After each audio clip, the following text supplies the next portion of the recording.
এই গ্রামের মেয়েদের জন্য একটা বিশেষ প্রথা প্রচলিত আছে। সবাইকেই নিজের জীবনের শেষ পর্যন্ত নিজেদের মুখ ঢেকে রাখতে হয়।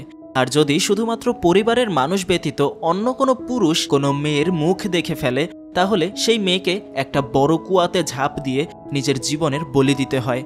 আর সেখানেই একদিন সুবা নামের একটা মেয়ে যখন তার বাড়ি ফিরছিল, তখন বাতাসে তার মুখের ওড়নাটা সরে যায়। তবে ভয়ের কারণ নেই, সেখানে অন্য কেউ ছিল না। কিন্তু তার এক সপ্তাহ পর গ্রামের মেলায় একটা ম্যাগাজিনে সবাই সুবার ছবি দেখতে পায়। অর্থাৎ সেই ঘটনায় হয়তোবা কেউ দূর থেকে তার ছবি তুলে নিয়েছিল আর সেইটা ম্যাগাজিনে ব্যবহার করেছে। কিন্তু গ্রামবাসীরা অত কিছু বুঝতে চায় না। সে জানতে চায় সুবা কেন নিজের ছবি দিয়ে গ্রামের সকল পুরুষ মানুষের সামনে আসলো। আর ঘটনা এমন একটা পর্যায়ে পৌঁছায় যেখানে তার নিজেকে বলি দেওয়া ছাড়া আর কোনো উপায় থাকে না। তো কি ছিল সেই গ্রামের অতীত, কেন এই পর্দার বিষয়টা তারা খুবই কঠোরভাবে পালন করে, আর পরবর্তীতে সুবা নামের সেই মেয়েটার সাথে কি হয়েছিল, সেই সমস্ত বিষয় জানতে হলে আপনাকে 2025 সালে তেলেগু ভাষায় মুক্তি পাওয়া একটা সিনেমা দেখতে হবে, যার নাম হলো পারাধা। এখন সবার কাছে তো আর সিনেমা দেখার সময় নেই, তাই আমি নিজেই সম্পূর্ণ গল্পটা এই ভিডিওতে এক্সপ্লেইন করেছি। তাহলে চলুন শুরু করা যাক আজকের গল্প গুঞ্জন। এটা তাও আজ থেকে বহু বছর আগের কথা। এই গ্রামে বাস করত জোয়ালাম্বিকা নামের একজন নারী যোদ্ধা। গর্ভবতী অবস্থাতেও সে তার শিষ্যদেরকে অস্ত্র প্রশিক্ষণ দিচ্ছিল। এক পর্যায়ে তার এক শিষ্য বিষধরী সাপের কামড় খায়, তাই তাকে বাঁচানোর জন্য গর্ভবতী অবস্থাতেই সে তাকে নিয়ে ঘোড়ার পিঠে চড়ে বসে আর তাকে বৈদ্যের কাছে নিয়ে যায়। বৈদ্যের কাছ থেকে ফেরার সময় চলতি পথে এক ঘোড়ার গাড়িতে থাকা কিছু লোক তাকে থামিয়ে বলে, এই অবস্থায় আপনার সরাসরি ঘোড়ার পিঠে ওঠাটা বাচ্চার জন্য খুবই ঝুঁকিপূর্ণ হবে। তাই তারা তাদেরকে নিজেদের ঘোড়ার গাড়িতে উঠতে বলে তাকে, এবং তাকে জানায় তারা তাকে তার বাড়িতে পৌঁছে দেবে। জোয়ালাম্বিকাও তাদের কথায় রাজি হয়, কিন্তু সেই লোকগুলোর মতলব ছিল খারাপ। কিছু দূর নিয়ে যাওয়ার পর তারা সকলে জোয়ালাম্বিকার ওপর একদম পশুর মতো ঝাঁপিয়ে পড়ে। নিজেকে বাঁচানোর জন্য জোয়ালাম্বিকা সর্বোচ্চ চেষ্টা করে। তাছাড়াও জোয়ালাম্বিকা লড়াইতে খুব ভালো ছিল, তাই কেউই তার সাথে পেরে উঠতে পারছিল না। সেজন্য একসময় ওই লোকগুলো তাকে ভোগ করতে না পেরে তার গায়ে কিছু দাহ্য পদার্থ ঢেলে তাকে আগুন জ্বালিয়ে দেয়। কিন্তু সে হার মানে না। জোয়ালাম্বিকা জ্বলতে থাকা অবস্থায় শেষ পর্যন্ত সবাইকে মেরে নিজের গ্রামের এক কুয়ায় লাফ দিয়ে নিজেকে শেষ করে দেয়। ওই ঘটনার পর থেকে যেই গ্রামে কুয়োটা ছিল, সেই গ্রামে এক ভয়াবহ অভিশাপ নেমে আসে। গ্রামের কোনো বাচ্চা জন্মাতে পারছিল না, কারণ প্রত্যেকটা বাচ্চা মৃত অবস্থায় জন্ম নিচ্ছিল। আর তারপর জোয়ালাম্বিকার এই ঘটনা গ্রামবাসীর সামনে আসে।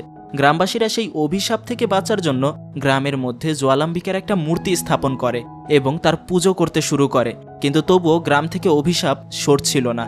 তবে একদিন পুজোর সময় হঠাৎ কোথা থেকে যেন বাতাসে একটা কাপড় এসে সেই মূর্তির চেহারায় পড়ে। সেই মূর্তির চেহারা ঢেকে যায়। আর সেদিন থেকেই গ্রামে এক নতুন নিয়ম অনুসরণ করা শুরু হয়। প্রাপ্তবয়স্ক হবার পর থেকে সব মেয়েদেরকে পর্দার আড়ালে থাকতে হবে। তাদের চেহারা কেবলমাত্র তার মা বাবা, ভাই বোন এবং পরিবারের কাছের কিছু মানুষজন দেখতে পাবে। আর এর কোনো নড়চড় হলে, মানে এর বাহিরে কেউ যদি সেই মেয়ের চেহারা দেখতে পায়, তাহলে তাকে জোয়ালাম্বিকার কাছে ক্ষমা চাইতে হবে। আর অবাক করা বিষয় হলো, এই নিয়মটা মানার পর থেকে পরবর্তীতে সত্যি সত্যি তাদের গ্রাম থেকে অভিশাপ মুছে যায়। পরবর্তীতে এই রীতি এমনভাবে তাদের মধ্যে গেঁথে যায় যে যদি কোনো কারণে গ্রামের কোনো মেয়ে পরপুরুষের সামনে নিজের চেহারা দেখায় বা কোনো খারাপ কাজ করতে গিয়ে ধরা পড়ে, তাহলে অবশ্যই এই শাস্তি রূপে তার নিজেকে বলি দিতে হবে এবং সেই কুয়োতে ঝাঁপ দিয়ে জোয়ালাম্বিকার মতো নিজেকে শেষ করে দিতে হবে।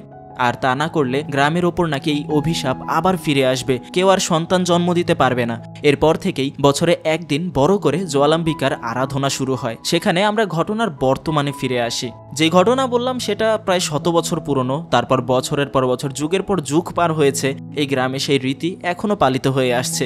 সেখানে এই হলো আমাদের গল্পের প্রধান চরিত্র সুবা।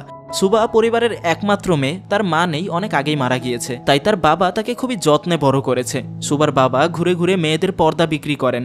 অনুষ্ঠানে শ্রাবন্তী নামের এক মেয়ে উপস্থিত ছিল, যে কিনা এখন প্রেগনেন্ট। কিছুদিন পর সে তার সন্তান জন্ম দেবে। কিছুক্ষণ পর সেখানে গ্রামের মোড়ল এসে হাজির হলো। তখন আমরা জানতে পারি সুবার সাথে মোড়লের ছেলে রাজেশের বিয়ে ঠিক হয়েছে। কিছুদিনের মধ্যে তাদের বিয়ে।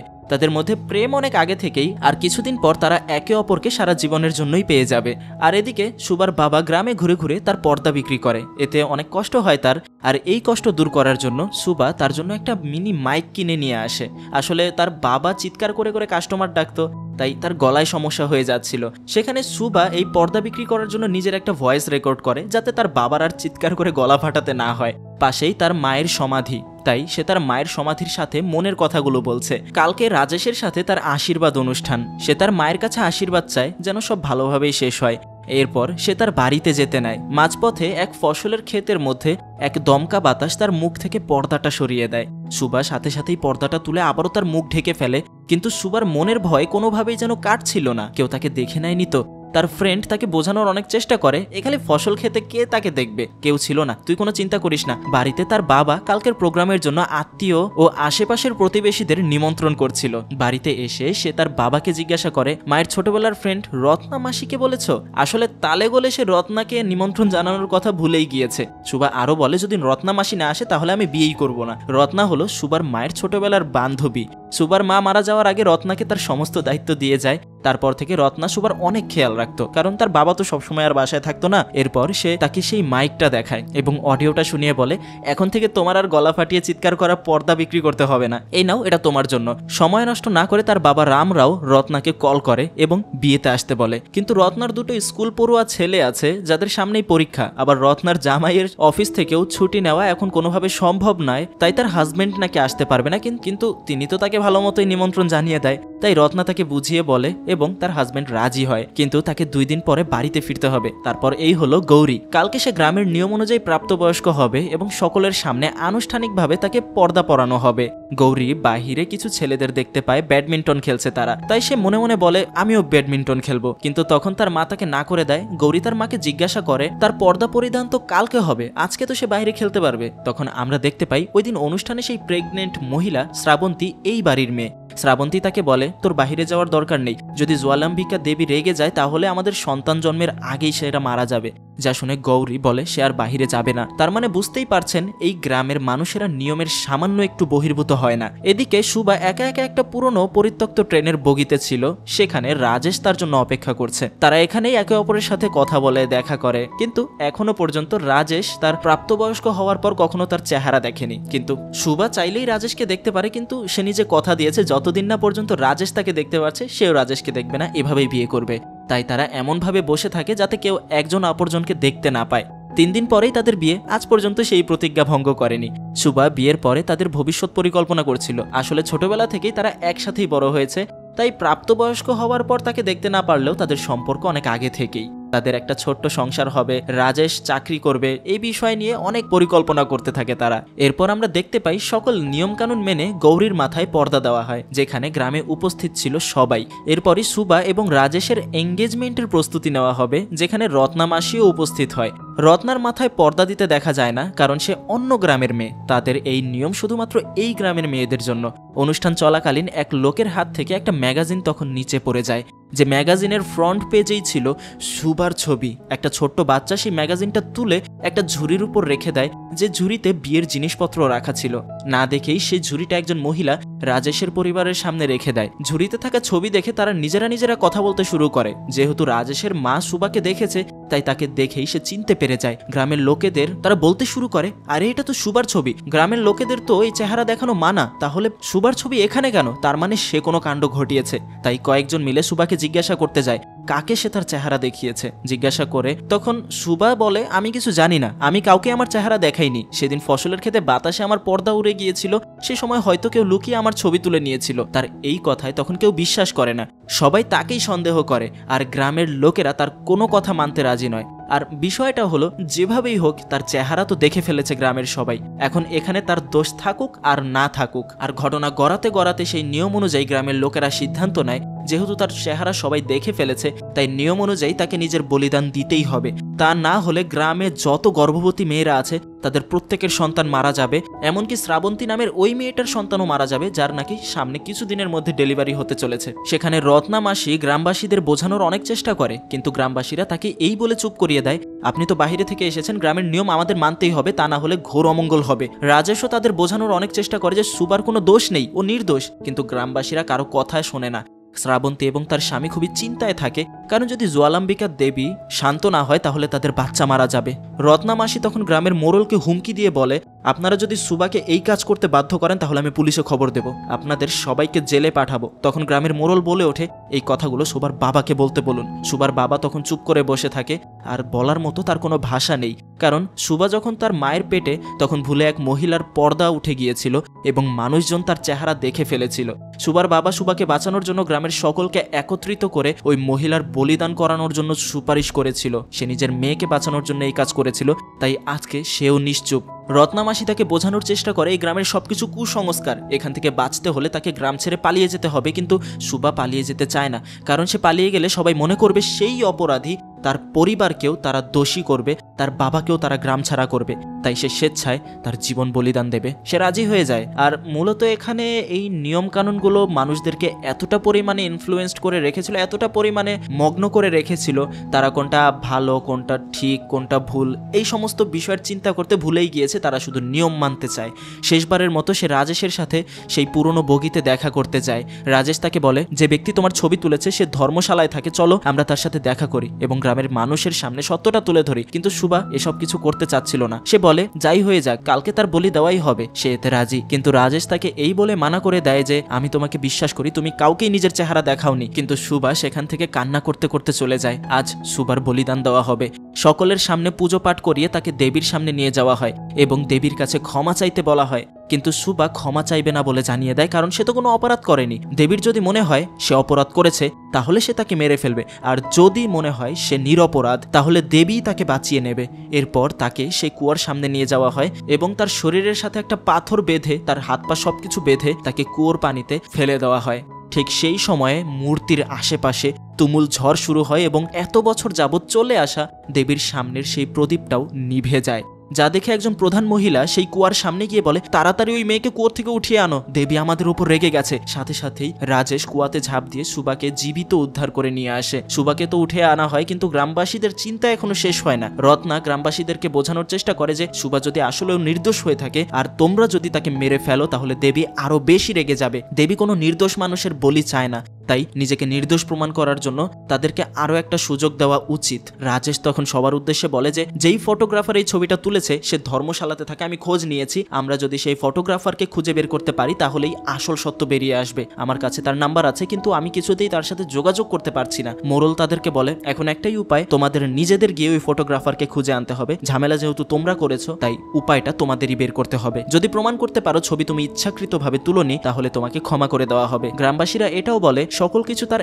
একা করতে হবে, কিন্তু সুবা কখনোই একা কোথাও যায়নি। রত্না তাদেরকে বলে সেও সুবার সাথে যাবে। গ্রামবাসীরা এক শর্তে রাজি হয়, যদি সুবা পালিয়ে যায় তাহলে তার বাবাকে এই কুয়াতে ঝাঁপ দিয়েই নিজের বলিদান দিতে হবে। কথা মতো পরদিন সুবা ও রত্না বেরিয়ে পড়ে ধর্মশালার উদ্দেশ্যে। 2 দিন পেরিয়ে যাওয়ার কারণে রত্না তার স্বামীকে কল করে মিথ্যা অজুহাত দেয় যে তাদের বাড়ির পাশের এক আত্মীয় খুবই অসুস্থ, তাই তাকে দেখতে এখন তার জন্য খুবই জরুরি। এই বলে সে 3-4 দিন সময় আরো বাড়িয়ে নেয়। রত্না তার এক বান্ধবীর সাথে কথা বলে রেখেছে, তার মেয়ে ধর্মশালাতে একটা প্রজেক্ট নিয়ে অবস্থান করছিল, সেই তাদেরকে স্টেশন থেকে রিসিভ করবে এবং সেই ফটোগ্রাফারকে খুঁজতে সাহায্য করবে। এই হলো আমি, রত্নার ফ্রেন্ডের সেই মেয়ে।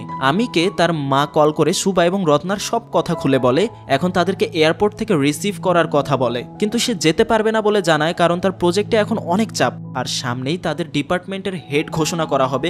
এখন যদি সে ছুটি নেয় তাহলে তার হেড হওয়ার স্বপ্নই রয়ে যাবে। কিন্তু পরে সে জানতে পারে যে ডিপার্টমেন্টের হেড হওয়ার স্বপ্ন সে দেখছিল সেখানে নমিনির খাতায় তার নামটাই নেই, যার কারণে সে এই বিষয়টা নিয়ে এবার বেশ বিরক্ত।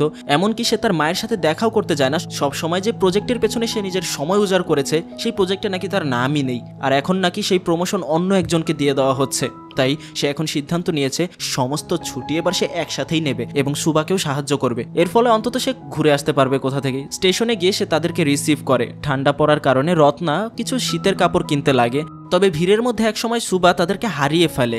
এদিক ওদিক খুঁজতে গেলে সুবা দেখতে পায় তার সেই ছবিটা শহরের মাঝখানের একটা বিলবোর্ডেও লাগানো হয়েছে, যা দেখে সুবা পাগলের মতো এদিক ওদিক ছুটতে থাকে। তার চেহারা যেখানে গ্রামের মানুষকে দেখানো মানা ছিল সেখানে আজ সারা শহরের মানুষ তাকে দেখছে। অচেনা অজানা শহরে সুবা কোথায় হারিয়েছে সে নিজেও কিছু বলতে পারছে না। কিছুক্ষণ পর তাকে খুঁজতে খুঁজতে রত্না ও আমি সেখানে হাজির হয়। সুবা কান্না করতে করতে বলে, আমার ছবি পুরো শহর দেখে ফেলেছে, আমি এখন অভিশপ্ত হয়ে গেছি। তখন আমি তাদেরকে বলে, এসব কিছু না, এসব অন্ধবিশ্বাস। অন্ধবিশ্বাস। কারো চেহারা দেখে ফেলার কারণে কোনো শিশু মারা যায় না। সুবা তাকে বলে, আমাদের গ্রামে এটাই নিয়ম যে মেয়ের চেহারা জনসম্মুখে চলে আসে তখন তাকে নিজের বলিদান দেওয়া লাগে, তা না হলে মৃত সন্তান জন্ম হয়। কিন্তু আমি তাদেরকে বলে এসব কোনোটাই সত্য নয়, এমনকি এর কিছুতেই সে বিশ্বাস করে না। যদি কোনো মেয়ে নিজের বলিদান না দিত তাহলে বোঝা যেত এটা কত বড় কুসংস্কার। যাই হোক, সেখানে আমির কথাবার্তা সুবার মোটেও পছন্দ হয় না, কারণ সুবা নিজেও তার গ্রামের সাথে ইনফ্লুয়েন্সড। আচ্ছা, এখানে একটু কনফিউশন, আমি নামটা কেমন যেন হয়ে যাচ্ছে, তাই আমি তাকে অমি বলে ডাকবো। অমি বিয়ে শাদী এবং বাচ্চা কাচ্চা নিয়ে অতটা ইন্টারেস্টেড না, সেই তার কাজ নিয়েই ফোকাসড থাকতে চায়। এতে সুবা বলে, স্রষ্টা আমাদেরকে বাচ্চা জন্ম দেওয়ার ক্ষমতা দিয়েছেন, তাই আমাদের উচিত বিয়ে করা, সন্তান জন্ম দেওয়া। সুবার এইসব কথায় অমি হেসে উড়িয়ে দেয়, কারণ তার কাছে এগুলো ব্যাকডেটেড মনে হয়। হোটেলে ফিরে অমি তার জামা কাপড় ছেড়ে বাথটাবে গোসল করে, যা সুবার কাছে কিছুটা অশ্লীলতাই মনে হয়, তাই সে সেখান থেকে চলে যেতে নেয়। রত্না তাকে আটকে বলে এখানে অমি ছাড়া তাদেরকে কেউ সাহায্য করবে না। রাতে অমির ঘুম ভেঙে গেলে লক্ষ্য করে সুবা তার পাশে নেই। বাহিরে গিয়ে দেখতে পায় সুবা একা বসে কান্না করছে। অমি তার পাশে গিয়ে বসে। কান্নার কারণ জানতে চাইলে সুবা বলে তার কাছে আর 1 মাস সময় আছে। 1 মাসের মধ্যে যদি ফটোগ্রাফারকে খুঁজে বের করতে না পারে তাহলে তাকে মরতে হবে, আর যদি সে এখান থেকে পালিয়ে যায় তাহলে গ্রামবাসীরা তার বাবাকেও ছাড়বে না। অমি তার কষ্টটা বুঝতে পারে এবং তাকে কথা দেয় সে আর কখনো এসব ব্যাপার নিয়ে মজা করবে না, আর সে তাকে ফটোগ্রাফারকে খুঁজতে সাহায্য করবে। পরদিন সকালে তারা সবাই বেরিয়ে পড়ে ফটোগ্রাফারকে খোঁজার উদ্দেশ্যে, কিন্তু রাস্তায় একটা ল্যান্ডস্লাইডের কারণে তারা এগোতে পারছিল না। রাস্তা ক্লিয়ার হতে আরো বেশ কয়েক ঘন্টা সময় লাগবে। গাড়িতে বসে সুবা সেই ফটোগ্রাফারকে কল করে। কলটা রিসিভ করলে সুবা তাকে কোনো কিছু বুঝিয়ে বলতে পারে না, কারণ সে ইংলিশ জানে না। অমি তখন কলটা কেটে দেয়, তাই অমি সেই ফটোগ্রাফারকে একটা মেসেজ পাঠিয়ে রাখে।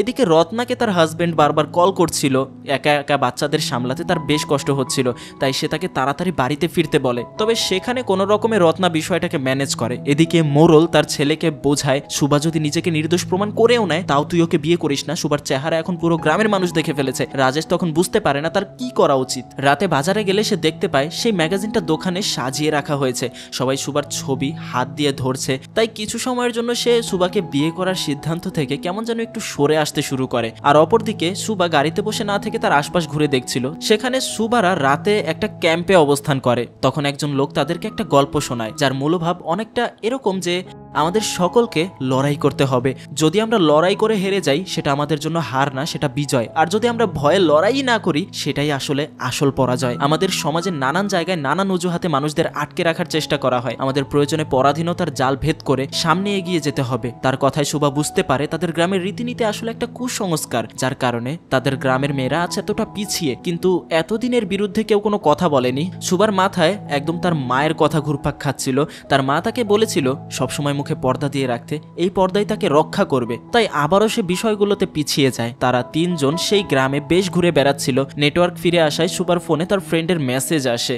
সেখানে লেখা ছিল আজ নাকি রাজেশের বিয়ে, অর্থাৎ যেই রাজেশের সাথে তার বিয়ে হওয়ার কথা ছিল সেই রাজেশ অন্য কাউকে বিয়ে করছে। রাজেশ নিজ ইচ্ছায় বিয়ে করছে। এই বিষয়ে জানতে পেরে সুবা খুব কষ্ট পায়। তখনই সে রাজেশকে কল করে। রাজেশ তখন বিয়ের পিড়িতে ছিল, তাই কলটা সে ধরে না, তার বাবা রিসিভ করে। সে তাকে বলে রাজেশ বিয়ে করে নিচ্ছে। যা শুনে সুবা একদম ভেঙে পড়ে। তখন সেখানে কিছু লোক মদ খেয়ে মাতাল অবস্থায় সুবাকে দেখতে পেয়ে খারাপ উদ্দেশ্য নিয়ে তার দিকে এগিয়ে যায়। চিৎকারের শব্দ শুনে সেখানে মানুষ জড়ো হয়। তারা দেখতে পায় সুবাকে গাড়িতে তুলে নিয়ে যাচ্ছে তারা। তখন রত্না এবং অমি গাড়ি নিয়ে তাদের পিছু নেয়। তখন আবার কিছু লোক বাইক নিয়ে তাদের ধাওয়া করতে শুরু করে। গাড়িতে সুবার সাথে প্রচন্ড ধস্তাধস্তি হয় তাদের। তার পর্দাটাও ছিঁড়ে যায়। আর সেখানে সাধারণ মানুষের অনেক লোক সেই গাড়ির পিছু করছে দেখে মাঝ রাস্তায় তারা সুবাকে গাড়ি থেকে ফেলে দেয়। গাড়ি থেকে পড়ার কারণে সে শরীরে অনেক চোট পায়। অপরদিকে তার মানসিক অবস্থাও বেশ খারাপ। হোটেলে এসে সে কান্না করতে করতে বলে তার মায়ের সব কথা মিথ্যা ছিল। পর্দা পরা সত্ত্বেও তার উপর হামলা হয়েছে। যদি পর্দা আসলেই কাজ করতো তাহলে তার আজ এই অবস্থা কেন হলো। অমিতাকে পুনরায় বোঝায় তোমার গ্রামের এইসব নিয়ম শুধুমাত্র অন্ধবিশ্বাস, যা তোমরা এতদিন মেনে এসেছো। কত মানুষের প্রাণ নিয়েছে এই অন্ধবিশ্বাস। ঠিক আছে, সুশীলভাবে চলাফেরা করা জরুরি, নিজেকে যতটা সম্ভব শালীনতার ভিতরে রাখবে, কিন্তু পর্দা সরে গেলে বলি দেওয়ার এই বিষয়টা আমি মানতে পারলাম না। তো যদি কেউ সাহস করে নিজের চেহারা দেখাতো তাহলে হয়তোবা এই অন্ধবিশ্বাস অনেক আগেই কেটে যেত, কিন্তু দুর্ভাগ্য কেউ এই সাহস করেনি। তোমাকে নিজের মতো বাঁচতে হবে। সুবা অমিকে জিজ্ঞাসা করে এতে কি শ্রাবন্তীর সন্তান মারা যাবে না। অমি তাকে বলে না, একজন মেয়ের চেহারা দেখানোতে কোনো বাচ্চা মারা যেতে পারে না, আর তোমাদের দেবী কখনো চাইবে না কোনো বাচ্চা কোনো নারী মরে যাক বা চেহারা ঢেকে রাখুক। অমির কথায় তার মনে সাহস আসে। খোলা বাতাসে সে তার পর্দা উড়িয়ে দেয়। যে এখন নিজের মতো করে বাঁচতে চায় সেই হলো সুবা। সুবা এখন থেকে অমি এবং 8-10টা মেয়ের মতো ঘুরে বেড়াতে থাকে। হ্যাঁ, সে শালীনতা বজায় রাখবে, কিন্তু এই পর্দার অভিশাপটাকে আর মানতে পারবে না। এভাবেই বেশ কয়েকদিন কেটে যায়। মানুষজন যখন দেখে তার ছবি বড় করে লাগানো, মানুষজন তার সাথে সেলফি তুলে কথা বলে, সবাই তাকে অনেক ভালোবাসা দিচ্ছিল। সুবা রিয়ালাইজ করে মানুষজন তার ছবির কারণে তাকে এই সম্মানটা দিচ্ছে। অমি তাকে জানায় যে ফটোগ্রাফার তার ছবি তুলেছিল তার অ্যাড্রেস পাওয়া গেছে, চাইলে এখন আমরা ওই ফটোগ্রাফারের সাথে দেখা করতে যেতে পারি। কিন্তু সুবা তাকে জানায় সে আরো কিছুদিন এখানে থাকতে চায়, কারণ সেই জীবনটাকে খুব এনজয় করছিল, সবার সাথে চোখে চোখ রেখে কথা বলা, খেলাধুলা। সুবা দেখতে পায় সেখানে আসা মানুষগুলো তাদের জীবনের উইশগুলো লিখে রাখছে, তখন সে তার উইশও লিখে। সুবার ইচ্ছা সে যেন নিজের শালীনতা বজায় রেখে পর্দা ছাড়া তার গ্রামে ঘুরে বেড়াতে পারে। সেই ফটোগ্রাফারও সুবার পাঠানো সেই মেসেজ দেখে তার জন্য একটা ভিডিও বার্তা পাঠায়, যেখানে সে বলে আমি একজন ওয়াইল্ড লাইফ ফটোগ্রাফার, বেশ কিছুদিন আগে সে সাউথ ইন্ডিয়ার একটা গ্রামে গিয়েছিল এক বিশেষ প্রজাতির চড়ুই পাখির ছবি তুলতে। আমি ক্যামেরা অন করে বসেছিলাম, ঠিক তখন ভুল করে আমি তোমার ছবি তুলে ফেলি। আমি কখনো মানুষের ছবি তুলি না, কিন্তু সে সময়ের মুহূর্তটা এতটাই সুন্দর ছিল, তোমার ছবিটা এত সুন্দর এসেছিল যে আমি ছবি না তুলে থাকতে পারিনি। এই ছবিটা আমার জীবনের সবথেকে সুন্দর ছবি ছিল, তুমি আসলেও খুব সুন্দর। আমি তোমাকে পরে অনেক খুঁজেছি কিন্তু কোথাও পাইনি, কারণ তোমাদের গ্রামের মানুষরা সবসময় পর্দা করে থাকে, তাই ছবিটা আমার এতই পছন্দ হয়েছিল যে তোমার অনুমতি ছাড়া আমি ছবিটা প্রকাশ করে দিয়েছি। আশা করি তাতে তোমার সমস্যা হয়নি। কিন্তু সে তো জানে না যে এই সামান্য কাজের কারণে তার জীবন পর্যন্ত যেতে চলেছিল। আর যখন সুবা তাকে সবকিছু বুঝিয়ে জানায় তখন সে এর জন্য ক্ষমা চায় তার কাছে, আর এই সমস্যা সমাধানের জন্য সে সবকিছু করতে রাজি আছে। সুবা তখন রত্নাকে বলে এখন আমাদের গ্রামে ফিরে যাওয়া উচিত। তাই তারা পুনরায় গ্রামের দিকে ফিরতে শুরু করে। যাত্রাপথে একটা গাড়ি তাদের থেকে সাইড চায়, তখন অমি তাদেরকে যেতে দেয়, কিন্তু তারা সামনে যায় না। মেয়েদের গাড়ি চালাতে দেখে ওই গাড়িতে থাকা লোকেরা মজা নিতে থাকে, যা দেখে অমি অনেকটা রেগে যায় এবং তাদের সাথে রেস শুরু করে। রেসে অমি জিতে গেলেও সুবা ও রত্না অনেকটা ভয় পেয়ে যায়, কারণ রাস্তাটা পাহাড়ি এবং বিপজ্জনক ছিল। সুবা রেগে গিয়ে বলে তোমার ওদের সাথে পাঙ্গা নেওয়ার কি প্রয়োজন ছিল, এগুলো তোমার অহংকারের প্রভাব। অমি তখন রেগে গিয়ে বলে আমার এরকম প্রতিযোগিতায় ভালোই লাগে। সুবা তাকে জিজ্ঞাসা করে কি মজা পাও তুমি? তখন অমি তার চাকরি জীবনের কথা তুলে ধরে বলে আজ পর্যন্ত ছেলেদের থেকে হার্ড ওয়ার্ক করে এসেছি, কিন্তু যে প্রমোশন তার পাওয়ার কথা ছিল সেটা অন্য একটা ছেলেকে দিয়ে দেওয়া হয়েছে, কারণ সে ছেলে। কেবলমাত্র অমি একটা মেয়ে বলে তাকে এই বিষয় থেকে বঞ্চিত করা হয়েছে, তাই তার মধ্যে এত রাগ। এদিকে রত্নার জামাইও তাকে কল করে বারবার তার সাথে রাগারাগি করছিল, তার জন্য বাচ্চা রান্না করা এবং চাকরি উভয় সামলাতে সমস্যা হচ্ছিল। তাকে দ্রুত বাড়িতে ফিরতে বলে, সে কলটা কেটে দেয়। রত্না সুবাকে বলে তার পরিবারের কাছে দ্রুত ফিরে যেতে হবে। সে সব সময় নিজের পরিবার নিয়েই ব্যস্ত ছিল, কখনো নিজের স্বপ্ন নিয়ে সে মাথা ঘামায়নি। সে এই প্রথম সংসারের চার দেওয়াল থেকে বেরিয়ে পৃথিবীটাকে দেখলো। সেখানে অমির সাথে একটা মহিলা অফিসারের দেখা হয়। সেই অফিসারের সাথেও কথা বলতে বলতে এক সময় অমি বলে মেয়েদের আসলে বিয়ে করারও প্রয়োজন নেই, বিয়ে বাচ্চা এগুলো একটা পিছুটান, যার কারণে মেয়েরা ঠিক করে নিজেদের জীবনকেই উপভোগ করতে পারে না। তখন অফিসার তার ভুল ভাঙিয়ে বলে আমিও বিবাহিতা, আমারও বাচ্চা আছে, কিন্তু আমি তো আমার জীবন নিয়ে বিরক্ত নই, আমি আমার জীবনে খুব খুশি, আমি সবকিছু করে বেড়াই। আসলে আমাদের একজনের জীবনের উদাহরণ দিয়ে সবার জীবন মাপা উচিত না। মেয়েরা চাইলেই জীবনে সবকিছু করতে পারে যা তাদের সাধ্যের মধ্যে আছে, শুধুমাত্র তাদের নিজেদের জীবনের সিদ্ধান্ত দেখে শুনে নিতে হবে, নিজের মতো করে নিতে হবে। যদি তোমার জীবনসঙ্গী তোমাকে বোঝার চেষ্টা করে তাহলেই তোমার জীবন সুন্দর হয়ে উঠবে। তখন সে বুঝতে পারে সে এতদিন সুবা এবং রত্নার ব্যাপারে ভুল জানতো এবং অযথাই তাদেরকে নিচু চোখে দেখত। তাই সে সবাইকে গিয়ে সরি বলে আর তাদেরকে জড়িয়ে ধরে। এদিকে রত্না বুকে সাহস নিয়ে তার স্বামীকে কল করে এবং সত্য কথা বলে যে সুবার সাথে কিভাবে কি ঘটনা ঘটেছে। সে তার স্বামীর থেকে সবকিছু গোপন রেখেছিল, কারণ সে মনে করেছে সে হয়তো বোঝার চেষ্টা করবে না। আর আজকে সে সবকিছু সত্যি বলে তাকে বলে যতদিন না আমি ফিরে আসছি তুমি একটু সামলে নাও। আর অবাক করা বিষয় হলো তার স্বামীও বিষয়টা বুঝতে শুরু করে।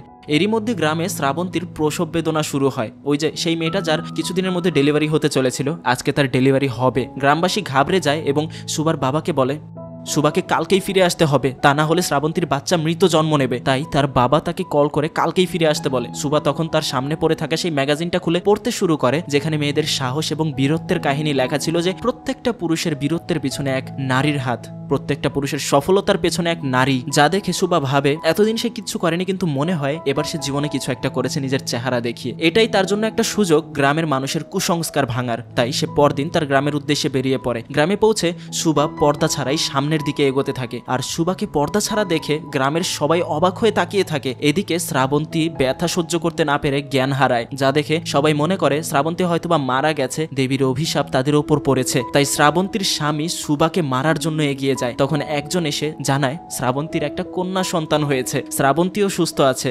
গ্রামবাসীরা বুঝতে পারে এই পর্দা তাদের জন্য কেবলমাত্র অন্ধবিশ্বাস। সবাই দেবীর শরণে হাত জোর করে এবং দেবীর মুখের সামনে পর্দা আগুনে পুড়িয়ে দেয়, যা দেখে গ্রামের সবাই তাদের মুখের পর্দা উঠিয়ে ফেলে। তবে এখানে আমাদের একটা মিসআন্ডারস্ট্যান্ডিং থেকে দূরে থাকতে হবে। এখানে কোনোভাবেই মেয়েদের অশ্লীলতা বিষয়টাকে প্রচার করা হয়নি। গ্রামের মেয়েরা অবশ্যই সুশীলভাবে চলাফেরা করে, কিন্তু একদম যে একটা প্রথা প্রচলিত আছে যে কোনোভাবেই যেন তার চেহারা বাইরের কেউ দেখতে না পারে, বা দেখতে পারলে তার বলিদান দিতে হবে। ভারতে এই বিষয়গুলো যে শুধুমাত্র সিনেমা দেখে আমরা ভুলে যাব এরকম না, ভারতে বাস্তবেও এমন জিনিস হয়েছে। এমনকি ভারতের মতো বাংলাদেশের মতো জায়গাতে পুরনো যুগে এমন অনেক প্রথাই প্রচলিত ছিল যেগুলো সরাসরি কুসংস্কার। এই বিষয়টা থেকেই সিনেমা আমাদেরকে সচেতন করার চেষ্টা করেছে, যে বিষয়টা আমরা এখানে দেখতে পেলাম এই পর্দা সরানোর মাধ্যমে। এরপর গ্রামের সবাই ধীরে ধীরে কুসংস্কারের পর্দা থেকে মুক্তি পায়। এরপর সুবার নামে যে ম্যাগাজিনটা বের হয়, ধর্মশালা থেকে আসার আগে সুবা সেই ফটোগ্রাফারকে তার কিছু ছবি তুলিয়ে রাখে এবং বলে যদি সে বেঁচে থাকে এবং সকল কুসংস্কার ভাঙতে পারে তাহলে কল করে জানাবে। আজ তার নামে ম্যাগাজিন বের হয়েছে যেখানে লেখা আছে তার বীরত্বের কথা, কুসংস্কারের বিরুদ্ধে তার একার যুদ্ধের কথা। আর এভাবেই আমাদের আজকের গল্পটা শেষ হয়। তো কেমন লাগলো গল্পটা কমেন্ট করে জানাতে পারেন। ভিডিওটা ভালো লাগলে লাইক করবেন। আর এই যে স্ক্রিনে আরো একটা ভিডিও ভেসে উঠেছে, ক্লিক করে দেখা শুরু করতে পারেন। এতক্ষণ আপনি এই ভিডিওটার সঙ্গে ছিলেন, সেজন্য আপনাকে অনেক ধন্যবাদ।